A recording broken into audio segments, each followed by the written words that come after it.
দামেস্কের গভীর রাত। মসজিদের মিনারগুলো থেকে আজানের ধ্বনি শেষ হয়ে গেছে। আকাশে চাঁদ উঠেছে, তার চারপাশে জ্বলছে মৃদু তারা। কিন্তু একটি ঘরে আলো জ্বলছে। সেখানে শুয়ে আছেন রাসূলুল্লাহ সাল্লাল্লাহু আলাইহি ওয়াসাল্লামের প্রিয় মুয়াজ্জিন হযরত বেলাল রাদিয়াল্লাহু তাআলা আনহু।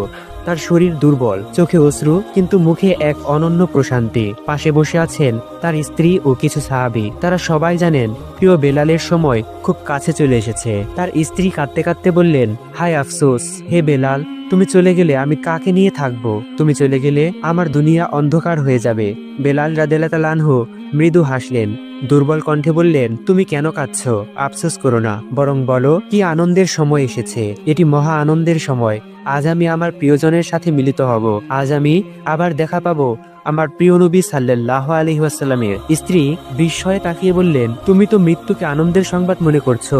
বেলাল রাদিয়াল্লাহু তাআলা আনহু চোখ বন্ধ করে ফিসফিস করে বললেন, হ্যাঁ, মৃত্যু আমার কাছে আনন্দের বার্তা। আমি তো দীর্ঘদিন ধরে অপেক্ষা করছি সেই দিনের জন্য। আজ আমি আবার শুনতে পাবো মহানবী সাল্লাল্লাহু আলাইহি ওয়াসাল্লামের কণ্ঠ, দেখতে পাবো তার হাসি, অনুভব করব তার সান্নিধ্য। পাশে বসা এক সাহাবী কাঁদতে কাঁদতে বললেন, হে বেলাল, আমরা তোমার আজানের কণ্ঠে নবীজি সাল্লাল্লাহু আলাইহি ওয়াসাল্লামকে স্মরণ করেছি। তোমার কণ্ঠে আমরা ঈমানের শক্তি পেয়েছি। আজ তুমি চলে যাচ্ছ, আমরা কিভাবে থাকবো তোমাকে ছেড়ে? বেলাল রাদিয়াল্লাহু তাআলা আনহু চোখ মেলে তাকালেন, তার কণ্ঠে কোমলতা। ভাইরা, আমি তো চলে যাচ্ছি না, আমি তো যাচ্ছি তোমাদের প্রিয় নবীজি সাল্লাল্লাহু আলাইহি ওয়াসাল্লামের কাছে। তোমাদেরকেও একদিন এই পথ পাড়ি দিতে হবে। শুধু খেয়াল রেখো, তোমাদের সাথে যেন কিয়ামতের ময়দানে আমার সাক্ষাৎ হয়। আমরা একসাথে নবীজি সাল্লাল্লাহু আলাইহি ওয়াসাল্লামের পাশে দাঁড়াবো। অন্য সাহাবী চোখ মুছতে মুছতে বললেন, হে বেলাল, তুমি মহানবী সাল্লাল্লাহু আলাইহি ওয়াসাল্লামের প্রিয় মুয়াজ্জিন ছিলে। তুমি যখন আশহাদু আন্না মুহাম্মাদুর রাসূলুল্লাহ বলেছিলে, তখন আমাদের হৃদয় কেঁপে উঠত। আজ মনে হচ্ছে সেই কণ্ঠ চিরদিনের জন্য বন্ধ হয়ে যাচ্ছে। বেলাল রাদিয়াল্লাহু তাআলা আনহু মৃদু কণ্ঠে বললেন, না, আমার কণ্ঠ বন্ধ হবে না। আজান মসজিদে চলতে থাকবে, মুসলমানদের মুখে মুখে ছড়িয়ে থাকবে। আমার আজান হয়তো থেমে যাবে, কিন্তু মহানবী সাল্লাল্লাহু আলাইহি ওয়াসাল্লামের দাওয়াত কখনো থামবে না। রাত আরো গভীর হলো। বেলাল রাদিয়াল্লাহু তাআলা আনহুর বিশ্বাস ভারী হয়ে উঠল, কিন্তু তার ঠোঁটে তখনও দোয়া ও প্রশান্তি। তিনি বললেন, হে আল্লাহ, তুমি জানো আমি তোমার রাসূলের জন্য কেমন আকুল হয়ে আছি। তুমি আমাকে তার সাথে সাক্ষাৎ লাভ করিয়ে দাও। তারপর স্ত্রী আবার কান্না করে বললেন, হায় বেলাল, আজ তোমার মৃত্যু দুনিয়ার জন্য আফসোস। বেলাল রাদিয়াল্লাহু তাআলা আনহু দুর্বল হলেও দৃঢ় কণ্ঠে বললেন, না, এটা আফসোস নয়, বলো আহ কি আনন্দ। আজ আমি প্রিয় নবী সাল্লাল্লাহু আলাইহি ওয়াসাল্লামের সঙ্গে মিলিত হব। অবশেষে ফজরের সেই আগ মুহূর্ত এলো। বেলাল রাদিয়াল্লাহু তাআলা আনহু শেষ নিঃশ্বাস নিলেন। তার ঠোঁট নড়ছিল, আল্লাহু আকবার, আশহাদু আন্না মুহাম্মাদুর রাসূলুল্লাহ। আরেকটি মুহূর্ত পর তিনি শান্ত হয়ে গেলেন। তার মুখে হাসি, চোখ বন্ধ।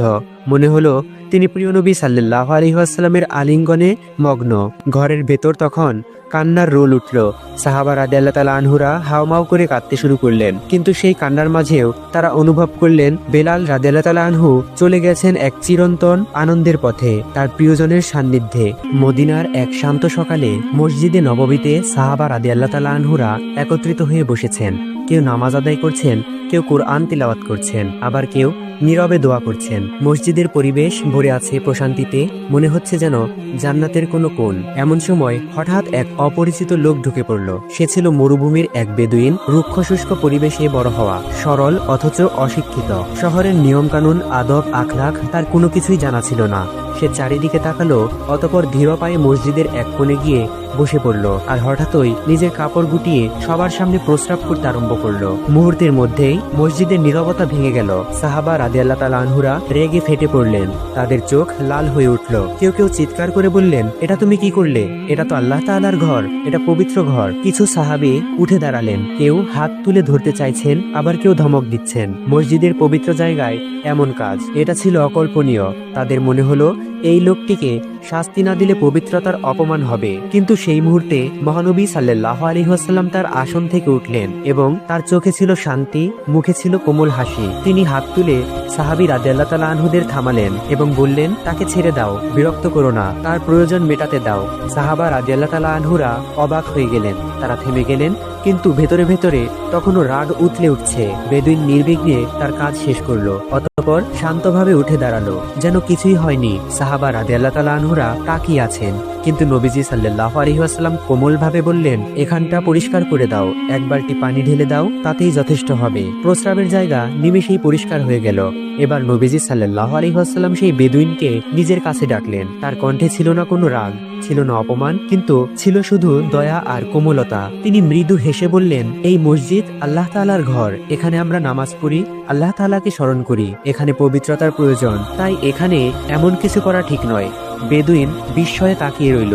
সে ভেবেছিল হয়তো তাকে বকাঝকা করা হবে, না হয় মারা হবে, কিন্তু তার কানে আসলো শুধু দয়া আর শিক্ষার বাণী। তার চোখ ভিজে উঠল। সে আবেগেই বলে উঠল, হে আল্লাহ, আমাকে এবং মুহাম্মদকে রহম করো, আর কাউকে রহম করো না। নবীজি সাল্লাল্লাহু আলাইহি ওয়াসাল্লাম হাসলেন, তারপর বললেন, তুমি আল্লাহ তাআলার রহমতকে ছোট করো না, আল্লাহ তাআলার রহমত সকলের জন্য। এই ছোট্ট ঘটনাটি মসজিদের সাহাবাদের জন্য বড় শিক্ষা হয়ে দাঁড়ালো। তারা বুঝলো, একজন অশিক্ষিত মানুষকে কঠোর শাস্তি দিলে সে হয়তো দূরে সরে যেত, কিন্তু দয়া আর কোমলতায় তার হৃদয় জয় হলো। সেই বেদুইন পরে বলতো, আমি এমন দয়ালু শিক্ষক আর কাউকে দেখিনি। মুহাম্মদ সাল্লাল্লাহু আলাইহি ওয়াসাল্লাম শুধু মানুষকে শাসন করেন না, তিনি ভালোবাসায় মানুষকে বদলে দেন।